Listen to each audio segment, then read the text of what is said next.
If you could give any business owner, because it sounds like you've got a lot going on, if you could give any business owner one piece of advice, what do you think that would be?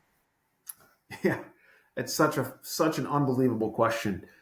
My advice would be find and surround yourself with other people that have done it. And what I mean by that is, over the course of my career, when I tried to build my first business, and then when I built this one, you sort of network and you meet a lot of people that might run businesses, that might run companies, that might have fancy titles, but they didn't build it.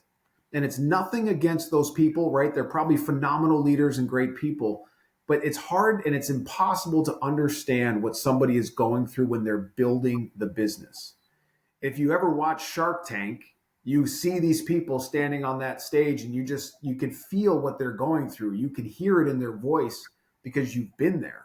And so my advice to anybody is find yourself a network of people. And I strive to be this for anybody that needs it, that has been through it, that when you're down in the dumps and you're frustrated, this person can talk to you about how not to give up and persevere and keep pushing through and give you guidance and advice. They can just be a sounding board. Or when you're looking for ways to improve, that person's been there. They understand what you're going through and they can help you through to the other side. So my advice is to find those people that have been through it and make sure you lean on them and leverage them as best you can as you're building this thing, especially when it gets tough. I talk so much about the power of community, about advisors and mentors. And the thing that you said that I like the most is make sure they've done what you're trying to do. Yep. It's people will give you so much bad advice that they sincerely believe is helpful. Yep.